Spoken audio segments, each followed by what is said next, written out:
In the city of Cosmopolis, where the ancient met the modern in a symphony of life, there lived a young woman named Sophia. With eyes like the dawn and a heart as deep as the ocean, Sophia loved with a fervor that was both her greatest gift and her most profound vulnerability.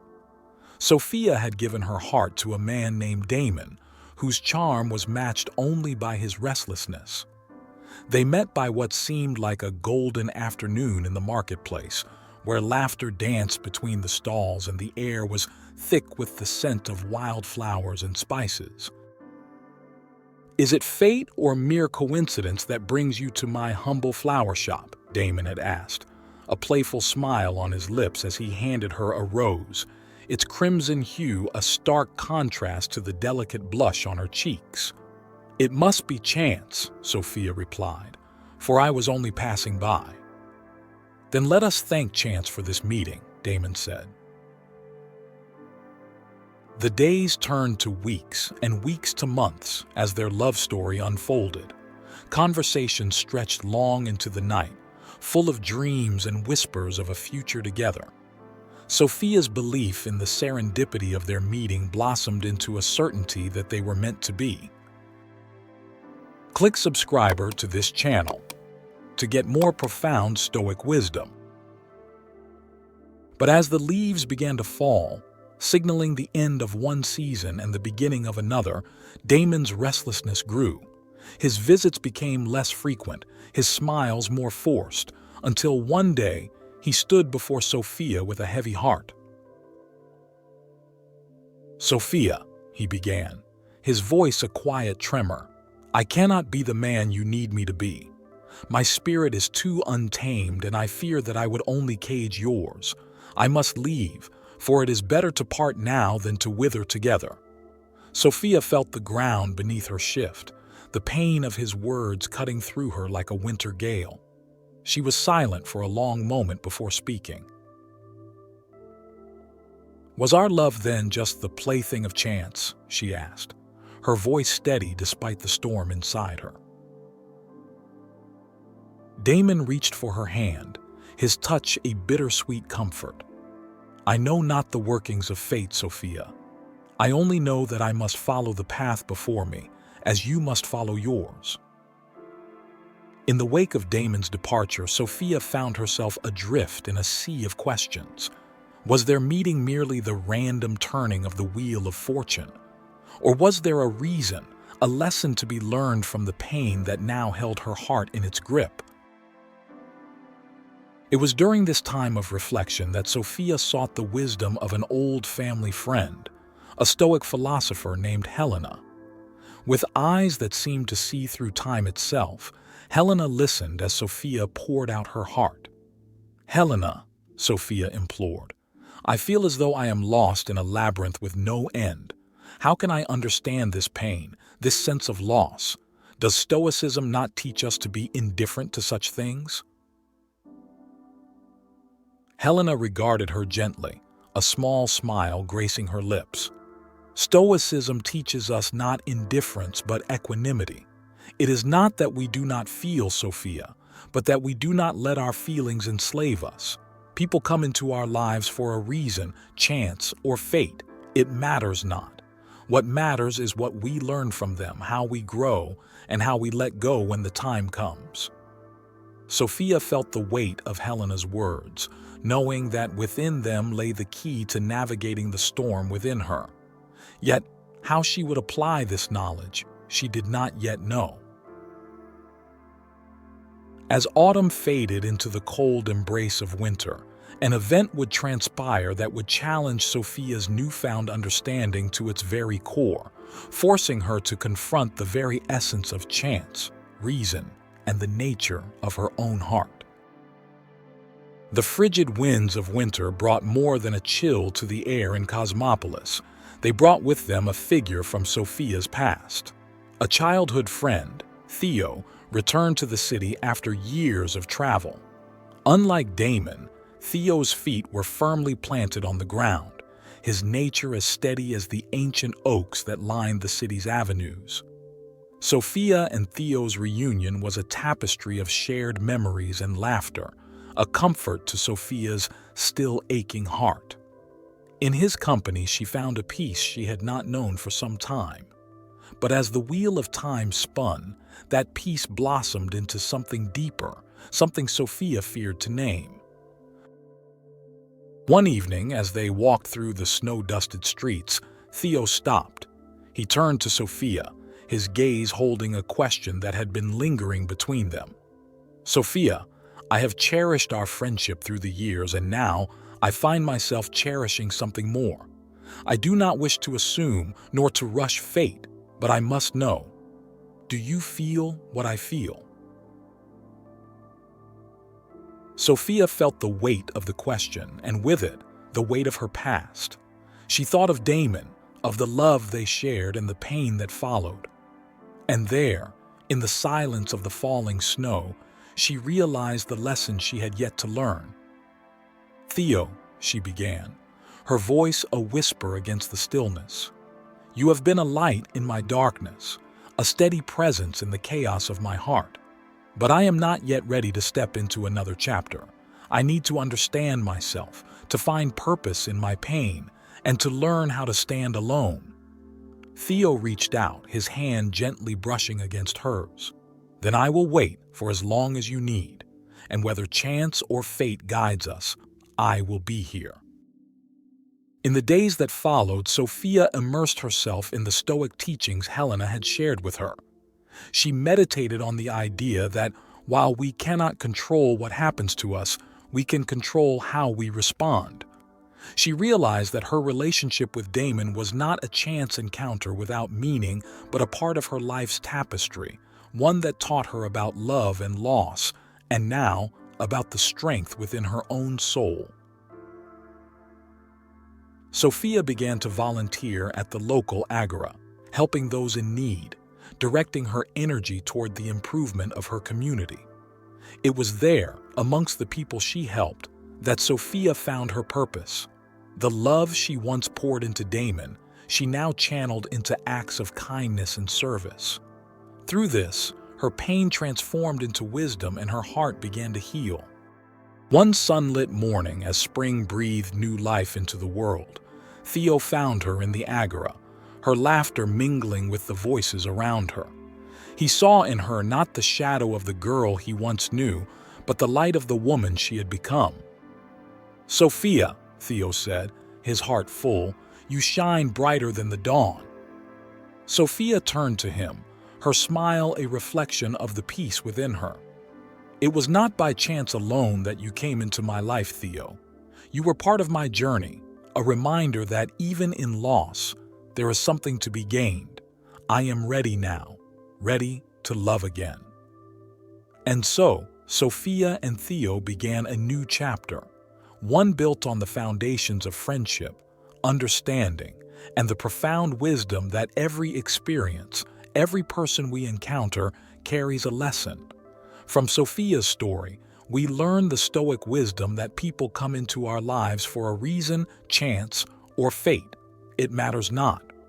What truly matters is how we respond to their presence and absence, what we learn from them, and how we apply those lessons to better ourselves and the world around us. It is through our responses to life's encounters that we weave the tapestry of our destiny, finding meaning not in the randomness of events, but in our ability to grow, adapt, and love with resilience and purpose.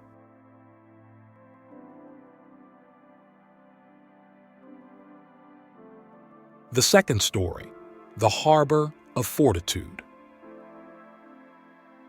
In the ancient city of Serenitas, where the sea met the shore with a timeless embrace, there lived an old man named Gaius. He was a fisherman by trade, his hands as weathered as the wooden boat he'd inherited from his father, and his face bore the etchings of countless sunrises watched from the lap of the ocean. Gaius's life had been one of routine and simplicity until his health began to fail him. His once sturdy legs now trembled like leaves in a storm, and his breath came in labored gusts, as if he were perpetually fighting a gale. The sea, once his sanctuary, had become a distant horizon he could no longer reach. One day, as Gaius sat on the docks, staring out at the waves he could no longer conquer, a young woman named Valeria approached him. She was a doctor in Serenitas, known for her skill as much as for her compassionate heart. "Good morning, Gaius," Valeria greeted him, her voice carrying the warmth of the sun itself. "I've noticed you haven't been out on your boat lately. Is there anything I can do to help?" Gaius looked up, his eyes reflecting the deep blue of the sea.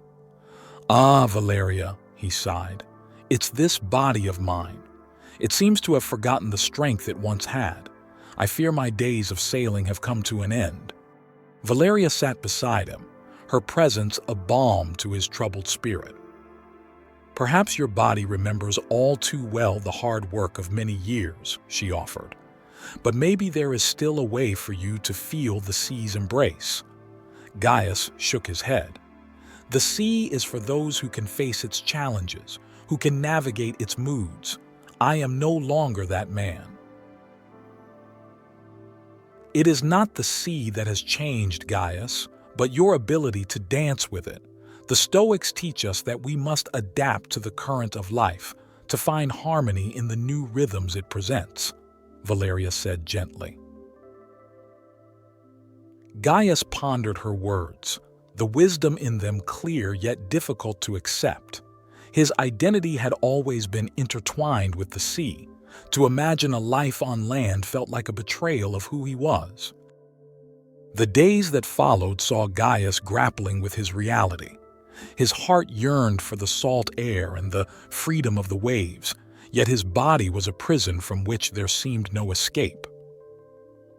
It was during this time of inner turmoil that the city of Serenitas faced an unexpected threat. A violent storm was approaching, one that promised to be fiercer than any in living memory. The fishermen of the city scrambled to secure their vessels and protect their homes, but there was one boat that lay forgotten, vulnerable to the storm's wrath: Gaius's boat. As the winds began to howl and the sky turned a fearsome gray, Gaius made his way to the docks with Valeria's words echoing in his mind. The boat that had been his life's companion was in peril, and though he could not sail her, perhaps he could still save her. The dock was deserted, save for the old man and the raging tempest before him. Gaius fought his way to his boat, his every step a battle against the forces that sought to push him back. As he reached the vessel, he began to work with trembling hands to secure it. It was then that a figure emerged through the veil of rain, a young boy named Lucius who had always admired Gaius from afar. "Master Gaius," Lucius called out, running to his side, "you shouldn't be out here. It's too dangerous." Gaius turned to the boy, his eyes fierce with determination. "This storm may take me, but it will not take my legacy. Help me, Lucius, and together we will see this through." Together, the old man and the boy worked through the tempest, securing the boat as the elements raged around them. And as the storm reached its peak, with a fury that shook the heavens, something remarkable happened. With the tempest unleashing its full might upon Serenitas, Gaius and Lucius clung to the boat, their efforts a testament to human resolve. The ropes held fast, and the boat, though battered by the storm, remained at the dock, a beacon of resilience in the chaos. As the dawn broke and the storm's rage subsided, the people of Serenitas emerged to witness the aftermath. Amidst the scattered debris and the remnants of nature's wrath, they found Gaius and Lucius, exhausted but triumphant beside the enduring vessel. The city was abuzz with the tale of the old man who, despite his frailty, had faced the storm to protect his legacy. Valeria, upon hearing the news, rushed to the docks, her heart full of both admiration and concern. "Gaius," she exclaimed, reaching the pair who were now more than just a fisherman and a boy, but heroes in the eyes of their peers. "You have done something many thought impossible, but why? Why risk everything to save this boat? Gaius, his breath still heavy from the ordeal, managed a smile that held the wisdom of the ages. Valeria, you spoke of stoicism, of adapting to life's currents. Last night I realized something profound. The boat is not just a vessel for the sea, but also for my spirit. Saving her was my way of honoring the dance with the sea in a new rhythm set by the storm of life. Lucius, who had said little, finally spoke, his voice steady and clear. Master Gaius has shown me that courage is not the absence of fear, but the triumph over it. That even when the waves of life crash over us, we can still steer our course. Valeria nodded, her eyes reflecting the depth of her respect. You have taught us all a valuable lesson, Gaius. You have shown that the Stoic way is not one of passive acceptance, but of active engagement with our fate. The community of Serenitas rallied around Gaius, inspired by his actions. They worked together to repair the damages the storm had inflicted upon their city, their spirits dampened by the hardship they had endured. And in the heart of that community, a new sense of unity took root, born from the shared belief in the power of human will and the wisdom of Stoic thought. As for Gaius, he never sailed again, but he found a new role as a mentor to the young, imparting the lessons of a life lived in harmony with nature's ebb and flow. Lucius became his first pupil, eager to learn the art of resilience from the man who had conquered a storm with the strength of his spirit. Gaius's tale in the Harbor of Serenitas serves as a powerful parable on the Stoic belief that while we cannot control the external events of our lives, our power lies in our response to them. It teaches us that our roles in life may change, but our capacity for courage, determination, and adaptation remains. Just as Gaius preserved his boat amidst the storm, we too can preserve our inner tranquility and purpose, even when faced with the tempests of fate. The Stoic wisdom here lies not in the calm seas we wish for, but in the fortitude we muster when the waves rise high.